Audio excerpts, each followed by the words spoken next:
Salam hörmətli izləyicilər.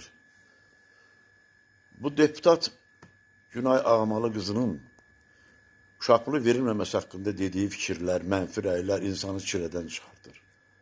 Ay Günay xanım, siz Azərbaycan xalqının seçdiyi millət vəkilisiniz.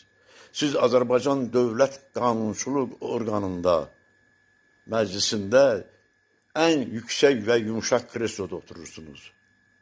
Siz danışdığınızın doğrudanmı fərqinə varmırsınız, siz düz danışmırsınız, düz demirsiniz, bilmirsiniz bunu. Siz bilmirsiniz ki, bu uşaq təkcə onu dünyaya gətirən valideynin yox, eyni zamanda dövlətin vətəndaşı, dövlətin uşağıdır. Əgər elə deyilsin, niyə qanun çıxartırlar ki, uşaqlara döymək olmaz, uşaqlara toxunmaq olmaz? Bu qanunu çıxardırlar ki, yəni bu uşaq dövlətindir və dövlət buna da sahib çıxmalıdır. Və bir şey de deyim, bu ulu öndər, bu dövlət, Azərbaycan müstəqil Azərbaycan dövlətin qurucusu Ulu Öndər Heydər Əliyev deyir ki, dövlət xalq üçün olmalıdır. Xalq üçün, xalq dövlət üçün yox. Möhtərəm prezident de deyir ki, hər kəs tutduğu vəzifədən asılı olmayaraq, xalqın rifahına çalışmalıdır. Siz bunları eşitməmişsiniz. Ulu Öndərin sözünü nə tez yaddan çıxartdınız ki, o deyirdi, dövlət xalq üçün olmalıdır. Cənab prezident sözlərini nə tez yaddan çıxartdınız? Bu nə deməkdir? Yəni, uşaq pulu verilməməlidir. Bu uşaqların həyatda normal yetişməsi üçün onlara valideynindən başqa dövlət qayğısı lazımdır. O qayğını hiss etməlidir uşaq. Bu millətə bizim cəmi nə qədər uzaq tutaq ki, 9-10 milyonuz. Siz bilmirsiniz ki, ya, bu son illər nə qədər dünyaya gələn uşaqların sayı azalıb Azərbaycanda. Biz millət kimi artmalıyıq. Bizim düşmənlərimiz çoxdur. Biz nə qədər şəhərlər vermişik, minlərlə, 10 minlərlə şəhid vermişik, 100 minlərlə qazilərimiz var bizim. Bu uşaqların da valideynləri, bu uşaqlar da həmin o qazilərin, o şəhidlərin ən azı yaxınlarından, dayılarıdır, bibirləridir, nə bilim, bacılarıdır və onların da bacı uşaqları, bibi uşaqları, dayı uşaqları var. Siz deyirsiniz ki, bu şəhidlərin qol məğrəbəsi olan uşaqlara uşaq pulu verməyin. Necə ola bilər bu? Bu şəhidlər bizim başımızın tacıdır.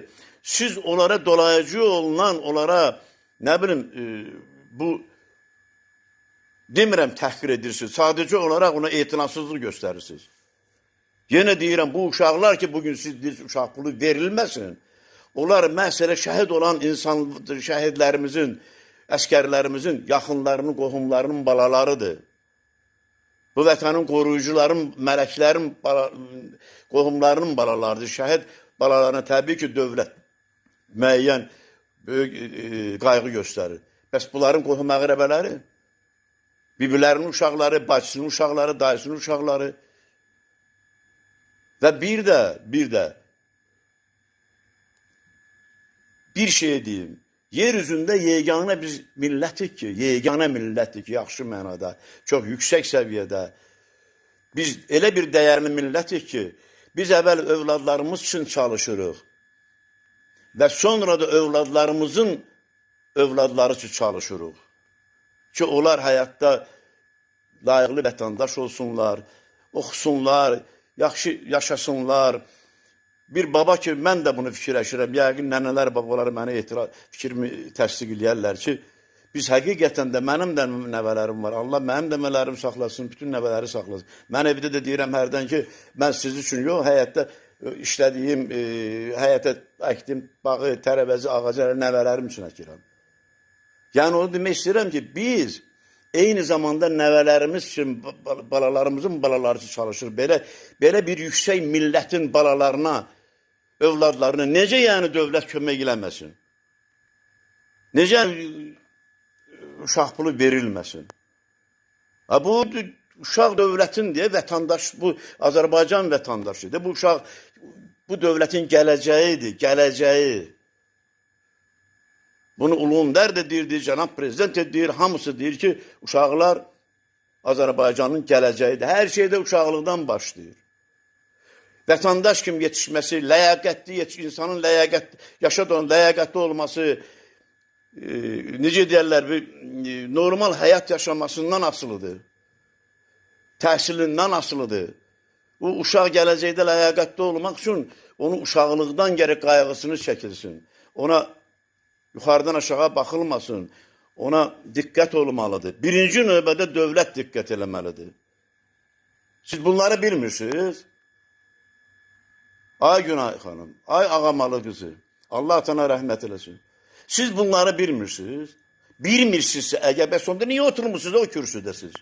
O boyda ali kürsüdə niyə oturmuşsunuz? Bu danışıqlarınız kimə xidmət edir? Mən inanmıram ki, bu millətə və ya da bu dövlətə xidmət eləsin. Sizin bu dediyiniz fikirlər.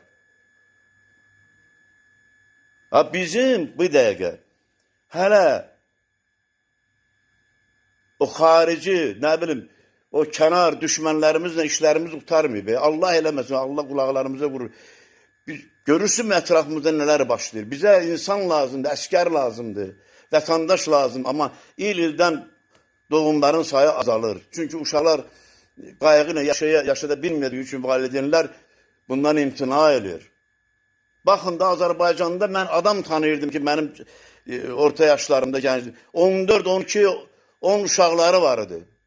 10, 12, 14 uşağı var idi vətən. İndi baxın görüm Azərbaycanda neçə dənə 8 nəfərdən yuxarı olan uşaq ailəsi var.